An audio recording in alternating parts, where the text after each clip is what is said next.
J'ai transformé un PC gamer pas très beau en vrai PC gamer. Et on va voir aussi si ça va faire du bien.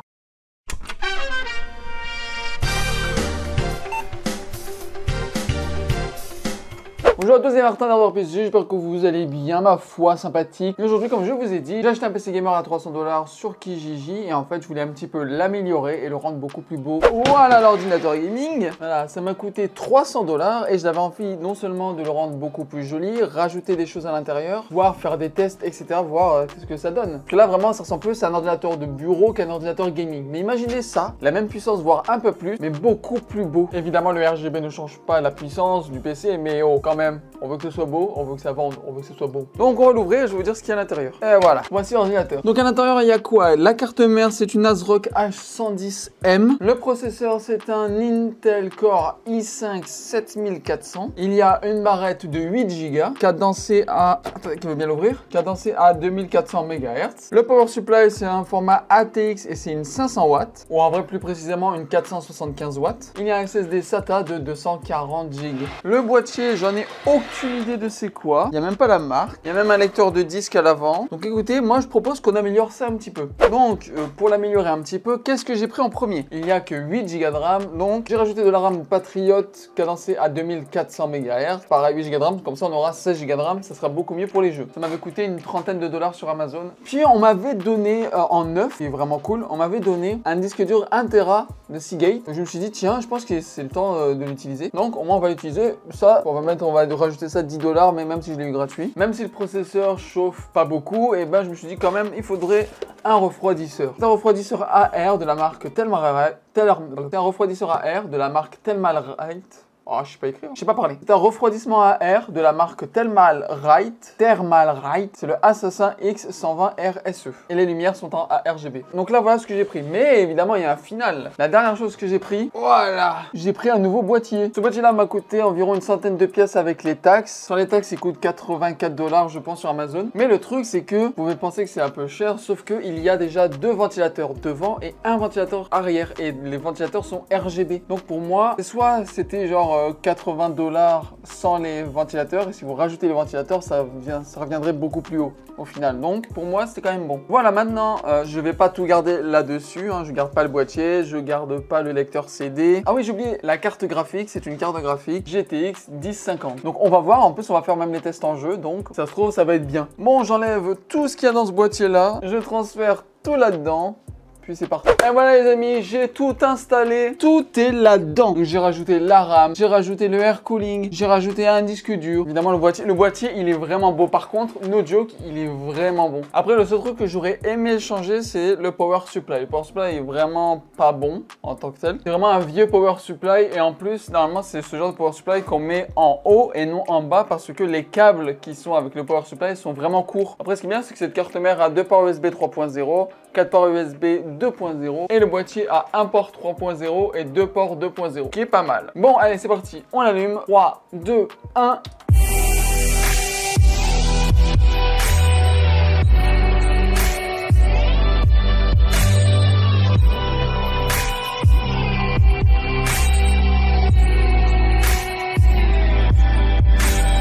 Et voilà monsieur, à quoi ressemble le PC, je le trouve vraiment beau. Malheureusement le ventilateur du milieu, j'ai pas réussi à les faire en même temps que les ventilateurs qui sont là parce que c'est pas les mêmes sortes de prises, donc ce n'est pas grave. Ça le rend beau quand même, je trouve vraiment très beau. Vous avez le bouton LED pour changer uniquement les deux de devant et celui de derrière, voilà. Comme ça, aussi simple que ça. Mettre des couleurs normales. Évidemment, le mieux c'est celui-ci, c'est le couleur arc-en-ciel en fait. Mais c'est pas grave, je suis vraiment très content. Puis on va pouvoir faire les tests en fait en jeu. J'ai toujours pas testé, donc écoutez, je pense qu'on va y aller. Ah, changement d'habit. Et oui, bien sûr, on est le lendemain. Mais c'est pas grave, on va quand même s'amuser. Donc voilà, le setup est enfin prêt. Tout est prêt. Je trouve quand même le PC beau, n'empêche. Ah, il y a un truc aussi que j'avais pas vu, c'est que la carte mère c'était une ITX. Je savais pas, j'y avais pas pensé, mais en vrai, oui, ça ressemble à une ITX. Mais bon, c'est pas grave. Là, cette fois-ci, nous allons s'attaquer au test. On va tester sur 7 jeux différents et évidemment on commence par l'habituel 3D Mark pour savoir le score entre la carte graphique et le processeur. 1932 de score. C'est vraiment pas beaucoup. Honnêtement, je m'attendais peut-être à un 3000 de score, mais là, c'est vraiment mauvais. Bon, il y a encore pire, hein. Mais je me dis pour environ 400 $, déjà que le PC, il valait 300 $, j'ai juste rajouté 8 Go de RAM, en vrai, dans la puissance du PC. Grâce à ça, ça a peut-être dû monter un petit peu. Et je me dis pour 300 $, 1932 de score, ça peut peut-être le faire finalement. Mais donc, on va voir, et on va quand même tester en jeu. Donc, on peut déjà abandonner le God of War, Spider-Man, Hogwarts Legacy, parce que ça fera pas tourner. Mesdames et messieurs, pour le premier jeu, nous sommes sur Counter-Strike Global Offensive. Nous sommes en ultra. Alors, j'essaie le benchmark, ça a bugué. Et là, on est à plus de 150 FPS. Parfait. Bon, voilà, c'est ça, c'est la moyenne. 130, 140. Et en fait, du coup, vous pourrez très bien jouer avec ce PC déjà à plus de 150 FPS. Y a-t-il des ennemis quelque part? Je veux tuer quelqu'un, s'il vous plaît. Ah yes, en tout cas j'ai tué un. Bon bah voilà, on est au moins à 150 FPS de moyenne, donc c'est parfait. Mesdames et messieurs, pour le prochain jeu, nous sommes sur Rocket League. J'espère que vous voyez les FPS en haut à gauche. Parfait, et là on est à 90 FPS, 100 FPS, oula. Ok, déjà la 1050, elle fait quand même assez plaisir. 140, 160 FPS, putain. Attendez, on va essayer un truc. Oh là! Ah, j'étais trop fort. Putain, mais on est à 140, 137 FPS. Ouais, il faut que je ravance. Super. Attends, je vais en mettre un. Au moins mettre un but. Allez, on va dire on est au moins à 130 FPS en moyenne.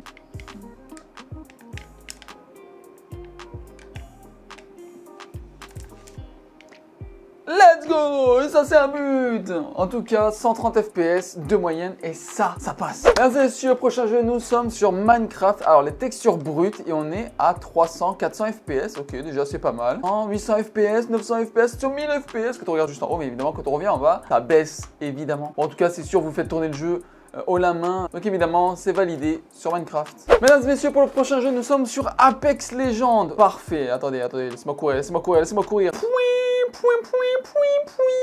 Évidemment, ce jeu prend quand même assez de ressources. Et nous sommes à 80 FPS en moyen. On n'est pas en ultra, on est vraiment en moyen en 1080p. Déjà, c'est très jouable. Honnêtement, c'est très jouable. 80 FPS de moyenne, c'est très bien en moyen, surtout pour un PC à 400 pièces. Hein. N'oublions pas, un PC à 400 $, hein, canadien évidemment. Je peux essayer de le mettre tout en ultra. J'ai enlevé la synchronisation verticale, j'ai enlevé le Nvidia Reflex évidemment. Ouais voilà, on est à 30 FPS, c'est vraiment pas bon. Donc c'est vraiment un PC à jouer en moyen, à tous vos jeux en moyen. Pour jouer en moyen, en 80 FPS, c'est très faisable. Donc honnêtement, pour 400 $, jouer en moyen, je dis que c'est validé, c'est vraiment à la moyenne. Justement, c'est la moyenne, c'est validé à moyen. Pour la suite, mesdames et messieurs, nous sommes sur Fortnite. J'ai mis le mode de rendu en performance, les textures en moyen, distance d'affichage en moyen. Voyons voir où est-ce que ça va nous donner là-dessus. Et j'ai mis la résolution 3D à 100% et attendez, on est à 120 FPS, 124 FPS. Ok, moyenne 120 FPS. Mais c'est 130, 128, 140.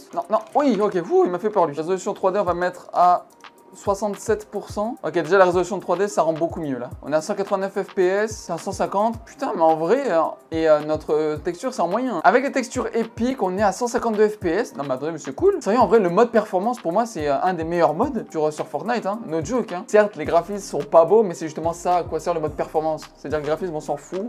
Ça va pas t'empêcher de jouer. Donc en vrai, Fortnite, bah écoutez, c'est validé, mais de fou. Désolé à tous, encore une fois, ma caméra s'est coupée, comme d'habitude, vous avez l'habitude. Donc Go sera là. Là, nous sommes sur le benchmark du GTA V et présentement, on est à 130 FPS déjà. On est déjà à 130 FPS, ce qui est vraiment bien. 140, 150 aussi. Putain, mais déjà une moyenne de...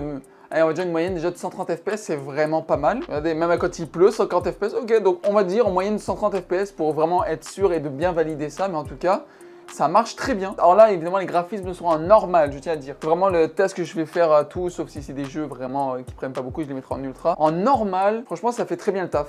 Pour 400 $, jouer à des jeux à plus de 100 FPS en normal, c'est vraiment bon. Mesdames et messieurs, pour le prochain jeu, nous sommes sur Call of Duty Modern Warfare 2 et bizarre, on est à 50 FPS. C'est vraiment en dessous de 60 FPS et pensez que ça allait être mieux et on est en minimum, on n'est même pas en moyen. En cinématique, on est à 98, ok, ça c'est bon, mais par contre, quand on va jouer, on sera à 40 FPS. Enfin, 50 FPS, ce qui est pas bon, malheureusement, c'est... Après, je les ai mis vraiment en bas. Si je mets vraiment tout en bas, attendez, un graphisme...